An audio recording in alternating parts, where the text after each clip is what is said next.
رب اشرح لي صدری ویسر لی امری واحلل عقدۃ من لسانی یفقہوا قولی واجعل لی وزیرا من اہلی. یہ جو معجزہ میں آپ کے سامنے لے کے آ رہا ہوں ایک تاریخی معجزہ ہے، لیکن یہ ایک بلینڈ ہے، ایک لغوی معجزے اور تاریخی معجزے کا. ایک لغت کے ذریعے، زبان کے ذریعے اللہ تعالیٰ نے ایک تاریخی حقیقت ہمارے اوپر کھولی ہے، ہمیں نظر آتی ہے ہمارے سامنے کھلتے ہوئے. اور سبحان اللہ، یہ ساری باتیں تاریخ دانوں کو، ہسٹورینس کو اور لنگوسٹس کو، جن لوگوں کو ادب سے شوق ہے، ان کے لیے بھی اس میں بہت انٹرسٹ ہونا چاہیے، اور جنرل عام عوام کے لیے بھی. اب دیکھیں کس خوبصورتی سے یہ کوئی ایسے ہی نہیں الٹ ٹپ کسی نے رکھ دیا، کس خوبصورتی سے زبان کو اس طریقے سے استعمال کیا گیا. میں ابھی آپ کو دکھاتا ہوں. سورہ حج ہے، سورہ نمبر 22 اس کی آیت نمبر 42 سے آگے ہم چلیں گے، اور میں آپ کو دکھاؤں گا اس میں کس طریقے سے زبان کو استعمال کر کے ایک تاریخی حقیقت ہمارے سامنے کھلتی ہے. اعوذ باللہ من الشیطان الرجیم. وَإِن يُكَذِّبُوكَ فَقَدْ كَذَّبَتْ قَبْلَهُمْ قَوْمُ نُوحٍ وَعَادٌ وَثَمُودُ وَقَوْمُ إِبْرَاهِيمَ وَقَوْمُ لُوطٍ وَأَصْحَابُ مَدْيَنَ وَكُذِّبَ مُوسَىٰ. اب آپ دیکھیں ترجمے. اور اگر یہ لوگ تم کو جھٹلاتے ہیں، اے نبی صلی اللہ علیہ وسلم، ان سے پہلے نوح علیہ السلام کی قوم نے بھی جھٹلایا، عاد نے بھی جھٹلایا، ثمود نے بھی اپنے پیغمبروں کو جھٹلا چکے ہیں، اور قوم ابراہیم نے بھی جھٹلایا، اور قوم لوط نے بھی جھٹلایا، اور اصحاب مدین کے رہنے والوں نے بھی، اور موسیٰ بھی تو جھٹلائے جا چکے. یہ کیا ہوا؟ ایک دم سے معروف سے مجہول میں آ گیا، ایکٹیو سے پیسو میں چینج ہو گیا. یہاں سے ہر جگہ چل رہا تھا. نوح نے جھٹلایا، عاد نے جھٹلایا، ثمود نے جھٹلایا، قوم ابراہیم نے جھٹلایا، قوم لوط نے جھٹلایا، اصحاب مدین نے جھٹلایا. موسیٰ جھٹلائے گئے ایک دم سے، ایکٹیو سے پیسو، معروف سے مجہول میں کیوں ہو گیا؟ معروف مجہول آپ کو پتہ ہے نا، کہ جس طرح میں کہوں میں نے گیند کو مارا، یعنی میں نے مارا، مجھے کرنے والا پتہ ہے کون ہے، میں ہوں. لیکن اگر میں کہوں میں مارا گیا تو مجھے نہیں پتا کس نے مارا، تو آپ کو پتہ نہیں ہوتا کرنے والا کون ہے. اسی طریقے سے ان سارے جملوں میں ہمیں پتہ ہے کہ جھٹلایا کس نے، قوم نوح نے، عاد نے، ثمود نے، ابراہیم نے، سب نے. لیکن موسیٰ علیہ السلام کے بارے میں پتہ نہیں کس نے، بس موسیٰ بھی جھٹلائے گئے. کیوں؟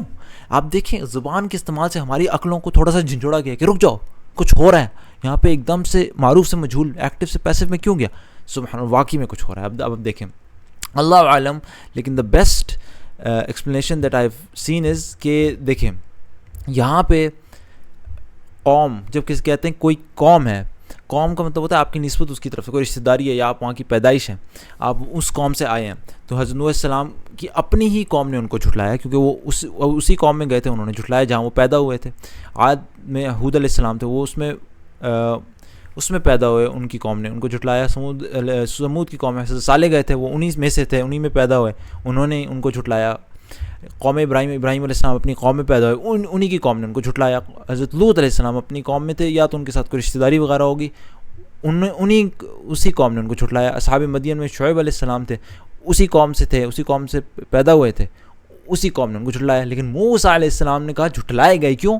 کیونکہ موسیٰ علیہ السلام بنی اسرائیل سے تھے. بنی اسرائیل نے ان کو جھٹلایا نہیں، بے شک تنگ کیا ان کو، لیکن جھٹلایا نہیں. جھٹلایا کس نے؟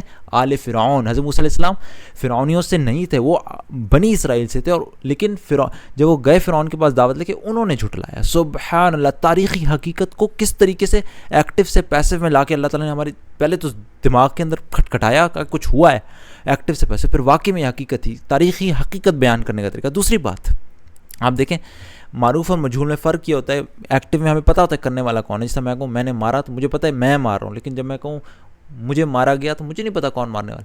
تو جب آپ کو پتہ ہوتا ہے کون ہے تو اٹ از ایز دو سبحان اللہ، اللہ تعالیٰ نے زبان کی بھی وہی چیز استعمال کی جو معلوم ہے.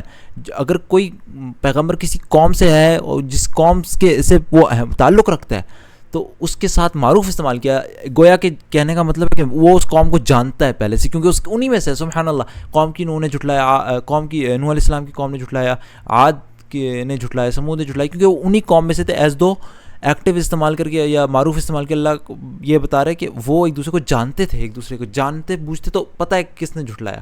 لیکن موسیٰ علیہ السلام کی باری میں جھٹلائے گئے، پتہ نہیں کون کر رہا ہے، کیونکہ ایز دو کہنے کا مقصد بتانے چھپے الفاظ میں یہ کہ پتہ نہیں وہ کون سی قوم ہے، ایک دوسری قوم ہے، وہ ان کی اپنی قوم نہیں. سبحان اللہ، مطلب پتہ تو ہے لیکن یہ پیسو کا استعمال میں آپ دیکھیں کتنی باریکی ہے.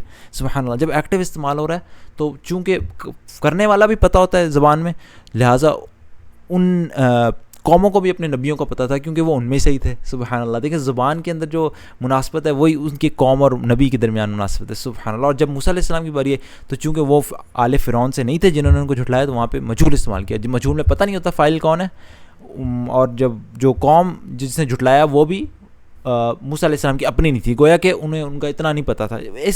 اس آئیڈیا کو لے کے چل رہا ہوں. سبحان اللہ. آپ دیکھیں قرآن زبان کے استعمال سے کتنی بہترین تاریخ کی حقیقتیں ہمارے سامنے رکھتا ہے. اور دیکھیں یہی چیزیں ہوتی ہیں جو انسان کو یقین دلاتی ہیں کہ قرآن کے پیچھے کوئی ایسی رینڈم الفاظ نہیں تھے، کوئی انتہائی گہرا سوچنے والا تھا جس نے یہ لکھا.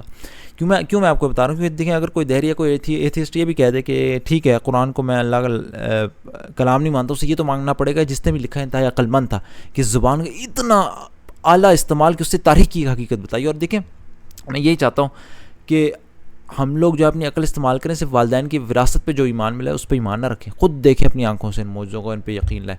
اور اسی کے ساتھ ساتھ باقی جو لوگ ہوئی سائنسی ہسٹوریکل سارے میریکلس وہ سب ملا کے اس کتاب کو موزانہ بناتے ہیں. اللہ ہمیں توفیق دے کہ ہم لوگ وہ یقین اور پختہ ایمان پیدا کریں جس سے ہم اللہ کی جو یہاں پہ قرآن میں اللہ تعالیٰ نے ہمیں جن چیزوں سے ڈرایا ہے جہنم کی آگ سے، اس سے ڈر کے واقعی میں ہم اپنی زندگی میں جو اللہ کے احکامات ہیں، خاص طور پہ جو 5 وقت کی نماز ہے، اس کو قائم کرنے میں بالکل پکے ہو جائیں. کوئی شک نہ رہے ہمیں کہ اللہ کے وعدہ اگر نہیں کیا تو میرے پر عذاب آ جائے گا، ہمیں ایسا گویا لگے. اتنا ہمارے اندر دل کے اندر پختہ یقین پیدا ہو جائے. اللہ تعالیٰ ہمیں یقین تک کا ایمان عطا فرمائے. سبحانک اللہم و بحمدک اشہد ان لا الہ الا انت استغفرک و اتوب الیک.